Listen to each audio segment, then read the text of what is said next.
পাওনা যেটা হলো যে একটা তো ইন্দ্রপতন, একটা শুধু সবারই সভা করলে তো দায়িত্ব শেষে না, তার লেগেছে ইএসটিটি ওয়েস্ট বেঙ্গল অ্যাসোসিয়েশন, তারা কি মনে রাখার জন্য কিছু করছে?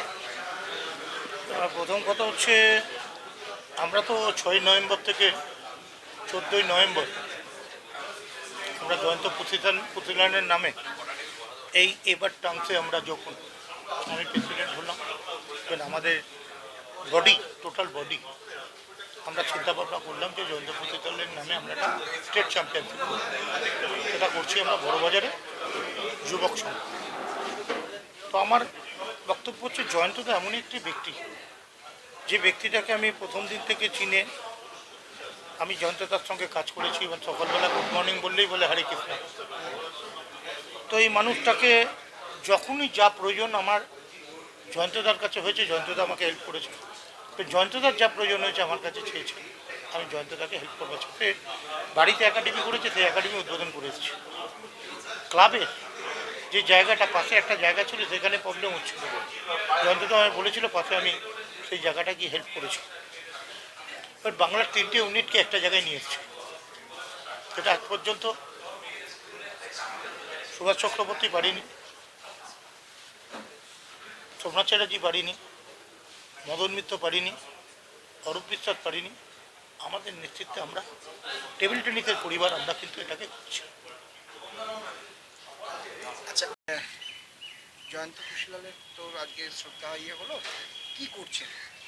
মানে কোনো ভবিষ্যৎ পরিকল্পনা নেই?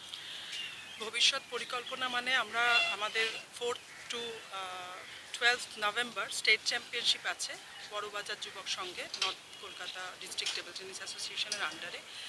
এই স্টেজ 4 টুর্নামেন্টটা হচ্ছে স্টেট চ্যাম্পিয়নশিপ, যেটা আমাদের র্যাঙ্কিং টুর্নামেন্টে ওয়েস্ট বেঙ্গলের সবথেকে বড় টুর্নামেন্ট। সেই টুর্নামেন্টটা আমরা জয়ন্ত কুশীলানের নামে উৎসর্গ করছি এই বছর। আর নর্থ বেঙ্গলের সাথে একটা টেকনিক্যাল মিটিং করে নিয়ে সামনের বছর থেকে আমরা কন্টিনিউয়াসলি নয় স্টেজ 4, নয় স্টেজ 3, নয় জয়ন্ত কুশীলালের নামে আমরা একটা মেমোরিয়াল টুর্নামেন্ট করব। সেটা যেহেতু আজকে নর্থ বেঙ্গলের কেউ আসতে পারেননি, হয়তো খুব তাড়াতাড়ি ওনাদের সাথে বসে আমরা একটা ফাইনাল ডিসিশন নিয়ে এবং জয়ন্ত কুশীলালের বাড়ির সম্মতি নিয়ে সেই টুর্নামেন্ট আমরা সামনের বছর থেকে রাখবো। সেক্ষেত্রে স্টেজ 3 টুর্নামেন্ট বাড়ছে, মানে কল্যাণ জয়ন্ত, কল্যাণ জয়ন্ত, কাশিমবাজার আর সরোজ ঘোষ আছে। যদি আমাদের টেকনিক্যাল কমিটি সিদ্ধান্ত নেয় যে জয়ন্ত কুশীলাল মেমোরিয়াল টিটি চ্যাম্পিয়নশিপ একটা হবে, তাহলে স্টেজ 3 একটা বাড়বে। আর যদি এটা ফাইনাল ডিসিশন হয় যে স্টেজ 4 যেটা স্টেট চ্যাম্পিয়নশিপ সেটাই জয়ন্ত কুশীলালের নামে হবে, তাহলে আর স্টেজ 3 বাড়বে না। সেটা আমরা কিছু দিনের মধ্যেই জানিয়ে দিতে পারব। আজ এবার যুবক সঙ্গে নিয়ে যাওয়া হলো কেন? আসলে আমাদের দুটো অনুরোধ ছিল। একটা হচ্ছে চন্দননগরে, ওখানে সুপ্রিম নলেজ ফাউন্ডেশনে বিরাট বড় জায়গা, আমরা অলরেডি দেখে এসেছিলাম, কিন্তু তখনও আমাদের ডিসেম্বরের 1 তারিখ থেকে 8 তারিখ অবধি স্টেট চ্যাম্পিয়নশিপটা শিডিউল ছিল। দেখে আসার পরে সেদিন সন্ধেবেলায় আমরা টিটিএফআই রিশিডিউলিং অফ জোনালস পাই, যেটা 5ই ডিসেম্বর থেকে 18ই ডিসেম্বর অবধি শিডিউলিং হয়ে গেল।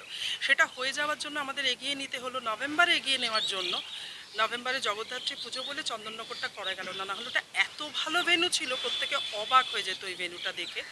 তো এগিয়ে নিয়ে আসার জন্য আমাদের সেকেন্ড অপশান, যেহেতু বড়বাজার যুবক সংঘ থেকে আমাদের মাননীয় প্রেসিডেন্ট শ্রী বাবুন ব্যানার্জি, আমি যখন গত বছর টুর্নামেন্টে যাই, ওনারা আমাদেরকে অনেক রিকোয়েস্ট করেছিলেন। আর খুব সেন্ট্রালি লোকেটেড প্লেস, যেহেতু মেট্রো রেলওয়েজটা একদম পাশে আছে, সকলে একটু সেন্ট্রালি লোকেটেড প্লেসে খেলতে চাইছেন। সেই হিসেবে ওদের নিচে বিরাট বড় বাস্কেটবল গ্রাউন্ড আছে, সেই গ্রাউন্ডে অ্যাকচুয়ালি পুরো 6টা টেবিল বসবে আর ওপরের ফ্লোরে 4টে টেবিল বসবে।